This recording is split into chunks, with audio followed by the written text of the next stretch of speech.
Assalamualaikum warahmatullahi wabarakatuh. Perkenalkan, nama saya Thalia Putri Almaida dengan NPM 2320103076. Pada kesempatan kali ini, saya akan mempresentasikan hasil analisis laporan keuangan saya, yaitu proyek 1 dan proyek 2 yang meliputi analisis kegiatan investasi dan analisis kegiatan pendanaan. Perusahaan yang saya analisis terdiri dari 1. PT Pelangi Indah Canindo Tbk, yang kedua PT Saraswanti Anugrah Makmur Tbk, dan yang ketiga PT Primadaya Plastisindo Tbk. PT Pelangi Indah Canindo Tbk atau PICO adalah perusahaan multinasional Indonesia yang didirikan pada tahun 1983, berfokus pada industri kemasan logam. Perusahaan ini memproduksi drum baja, pile can, tabung LPG 3 kilo dan industri, dan kaleng umum untuk konsumen domestik dan ekspor, yaitu di Australia, Vietnam, dan Bangladesh. PT Saraswanti Anugrah Makmur Tbk adalah produsen pupuk NPK non-subsidi swasta terkemuka di Indonesia. Didirikan tahun 1998 di Jawa Timur. Perusahaan berfokus pada pupuk NPK briket dan butiran tailor-made untuk perkebunan terutama sawit, tebu, dan karet. PT Primadaya Plastisindo Tbk adalah perusahaan manufaktur Indonesia yang berdiri sejak 2005. Spesialis memproduksi kemasan plastik seperti galon PC, botol PET, jerigen HDPE, tisu sanitasi, dan tutup botol. Berpusat di Tangerang dengan beberapa pabrik PDPP tercatat di BEI dan melayani merek-merek besar termasuk Aqua, Fit, dan Indofood.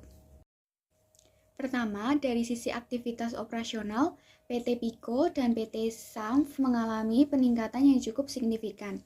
Hal ini menunjukkan bahwa kedua perusahaan tersebut mengalami peningkatan aktivitas usaha dan membutuhkan banyak modal kerja untuk mendukung operasionalnya. Sedangkan PT PDPP justru mengalami penurunan yang menunjukkan adanya penurunan kebutuhan modal kerja. Kedua, dari sisi efisiensi penggunaan modal kerja. PT PICO dan PT PDPP mengalami peningkatan efisiensi, artinya perusahaan semakin baik dalam mengelola modal kerja untuk mendukung aktivitas operasional.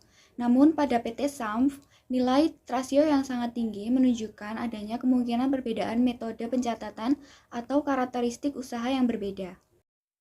Ketiga, dari sisi kemampuan menghasilkan penjualan, PT PICO menunjukkan peningkatan yang sangat signifikan. Hal ini berarti modal kerja yang dimiliki mampu menghasilkan penjualan yang jauh lebih besar dibandingkan tahun sebelumnya.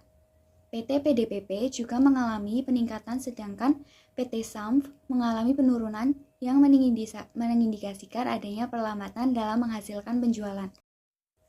Keempat, dari sisi pengelolaan piutang. PT PICO mengalami peningkatan periode penagihan yang berarti proses penagihan piutang sedikit lebih lambat. Sedangkan PT SAMF dan PT PDPP data menunjukkan nilai nol yang kemungkinan disebabkan oleh keterbatasan data atau perbedaan metode pencatatan. Kelima, dari sisi pengelolaan persediaan, ketiga perusahaan menunjukkan peningkatan efisiensi. Hal ini berarti persediaan dapat berputar lebih cepat dibandingkan tahun sebelumnya yang menunjukkan pengelolaan persediaan yang semakin baik. Keenam, dari sisi pembayaran kepada pemasok. PT PICO mengalami peningkatan periode pembayaran utang yang berarti perusahaan membutuhkan waktu lebih lama dalam membayar kewajibannya. PT PDPP justru mengalami penurunan yang menunjukkan pembayaran dilakukan lebih cepat. Sedangkan pada PT SAMF, terdapat nilai yang tidak wajar yang mengindikasikan kemungkinan adanya kesalahan data. Ketujuh, dari sisi efisiensi siklus operasional. Ketiga perusahaan mengalami penurunan jumlah hari penyimpanan persediaan. Hal ini menunjukkan adanya peningkatan efisiensi dalam pengelolaan operasional perusahaan. Kedelapan, dari sisi pengelolaan utang. PT PICO membayar utangnya lebih cepat dibandingkan sebelumnya, sedangkan PT PDPP cenderung memperpanjang periode pembayaran untuk menjaga likuiditas. Sementara itu, data pada PT SAMF kembali menunjukkan nilai yang tidak wajar. Kesembilan, dari sisi efisiensi penggunaan aset tetap. PT PICO menunjukkan kondisi yang relatif stabil. PT PDPP mengalami penurunan efisiensi yang berarti kemampuan aset dalam menghasilkan penjualan menurun, sedangkan PT SAMF tidak memiliki data yang memadai untuk dianalisis pada bagian ini. Selanjutnya, saya akan memaparkan hasil analisis kegiatan investasi dari ketiga perusahaan, yaitu PT Pelangi Indah Canindo, PT Saraswati Anugrah Makmur, dan PT Primadaya Plastisindo Tbk. Pada Pico, nilai current ratio mengalami penurunan dari 2,13 pada tahun 2023 menjadi 1,7 pada tahun 2024. Hal ini menunjukkan bahwa kemampuan perusahaan dalam memenuhi kewajiban jangka pendek menurun, meskipun masih tergolong cukup likuid karena berada di atas angka 1. Pada SAMF, nilai current ratio relatif stabil di angka 1,76 pada kedua tahun. Ini menunjukkan kondisi likuiditas yang stabil. Sedangkan pada PDPP terjadi penurunan dari 4,59 menjadi 2,33. Artinya likuiditas menurun cukup signifikan meskipun masih dalam kategori baik. Pada Pico, quick ratio menurun dari 1,15 menjadi 0,66. Hal ini menunjukkan penurunan kemampuan perusahaan dalam memenuhi kewajiban lancar tanpa mengandalkan persediaan. Pada SAMF terjadi peningkatan dari 0,72 menjadi 1,20, artinya terdapat perbaikan likuiditas yang cukup baik. Sedangkan pada PDPP mengalami penurunan dari 2,28 menjadi 0,59. Ini menunjukkan penurunan signifikan dalam quick liquidity. Pada Pico, cash ratio relatif rendah yaitu dari 0,03 menjadi 0,01. Artinya, kas yang dimiliki relatif kecil dibandingkan kewajiban lancar. Pada SAMF mengalami penurunan dari 0,12 menjadi 0,06. Ini menunjukkan penurunan kemampuan likuiditas berbasis kas.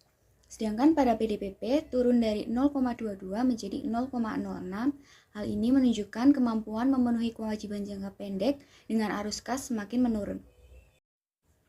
Pada Pico, nilai debt to equity ratio dari 2,59 menjadi 2,43. Meskipun sedikit menurun, angka ini masih menunjukkan bahwa struktur pendanaan didominasi oleh utang. Pada SAMF terjadi penurunan dari 1,002 menjadi 0,79. Artinya, ketergantungan terhadap utang berkurang dan struktur modal menjadi lebih sehat. Sedangkan pada PDPP meningkat dari 0,21 menjadi 0,50. Hal ini menunjukkan peningkatan penggunaan utang dalam struktur modal. Pada Pico, rasio ini relatif stabil dari 0,72 menjadi 0,71. Artinya, sebagian besar struktur modal masih didominasi oleh utang. Pada SAMF mengalami penurunan dari 1,02 menjadi 0,44. Ini menunjukkan penurunan penggunaan utang dalam struktur modal. Sedangkan pada PDPP peningkatan dari 0,17 menjadi 0,33. Artinya, proporsi utang terhadap total modal mengalami peningkatan. Berdasarkan seluruh analisis tersebut, dapat disimpulkan bahwa secara keseluruhan PT Pelangi Indah Canindo menunjukkan peningkatan efisiensi operasional yang cukup signifikan. PT Primadaya Plastisindo Tbk masih menunjukkan kinerja yang cukup stabil meskipun terdapat beberapa penurunan efisiensi. Sementara itu, PT Saraswati Anugrah Makmur Tbk memiliki banyak data yang tidak konsisten atau bernilai nol, sehingga interpretasi yang dihasilkan menjadi terbatas. Berdasarkan analisis kinerja pendanaan tahun 2023 sampai 2024 dapat disimpulkan bahwa 1. Pico mengalami penurunan pada liquidity ratio namun masih memiliki struktur pendanaan yang relatif stabil meskipun tingkat utangnya tinggi. Yang kedua, SAMF menunjukkan perbaikan kondisi keuangan terutama pada peningkatan quick ratio dan penurunan leverage sehingga struktur modal menjadi lebih sehat. Sementara itu, PDPP mengalami penurunan pada liquidity namun masih memiliki tingkat leverage yang relatif terkendali. Demikian laporan hasil analisis yang dapat saya paparkan. Mohon maaf apabila terdapat kekurangan. Terima kasih atas perhatiannya. Wassalamualaikum warahmatullahi wabarakatuh.